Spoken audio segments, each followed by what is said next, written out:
pensa que tot el món es sent orgullós quan parla del seu poble i de les seues arrels.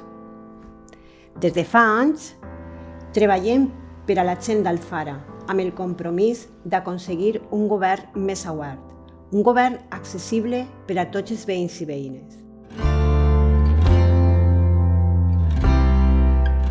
El treball constant i la implicació de tot el que esdevé Alfara es fa avançar cap a una ciutadania més participativa, més respetuosa i més feminista. Podríem dir que el sentiment de pertinència és una qualitat que tenen tots els veïns i veïnes d'Alfara. Som un poble menut i tranquil, de gent activa i implicada en els assumptes quotidians del municipi, en les festes, en les tradicions, en la nostra cultura. Som un poble amb molta vida i on demostrem continuïtat, quan eixim als sopars a la fresca, participant de les activitats esportives i culturals o fomentant accions en matèria d'igualtat. Per a nosaltres, com a l'Ajuntament, és important tindre cura d'aquestes xicotetes coses, ja que són les que es fan grans i resilients.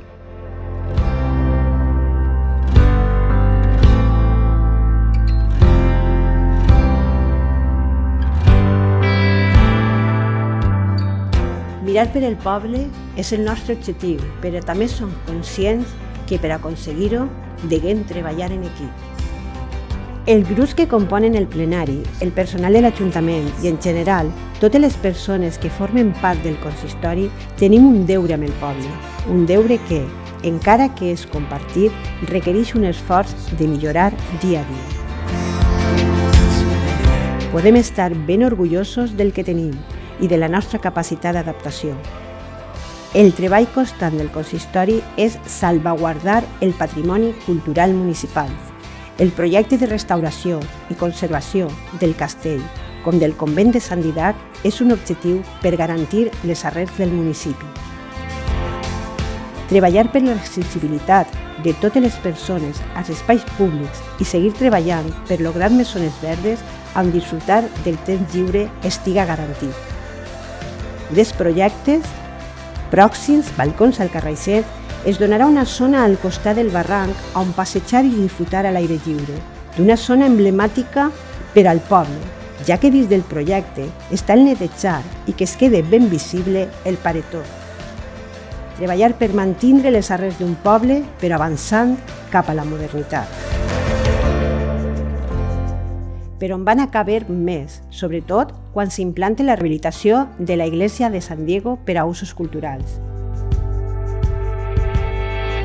Es queda encara camí per recórrer i reptes per aconseguir. Podríem dir que el nostre repte és amb les famílies d'Alfara i també amb el nostre entorn. Amb tot, demostrem valors. Alfara és respetuosa a les tradicions, a les persones i els animals, però també és un poble que s'adapta a les noves problemàtiques i no deixa ningú enrere. És un poble igualitari i que lluita per la sostenibilitat medioambiental. És per això que l'Ajuntament d'Alfara del Patriarca té una il·lusió. La il·lusió de fer poble.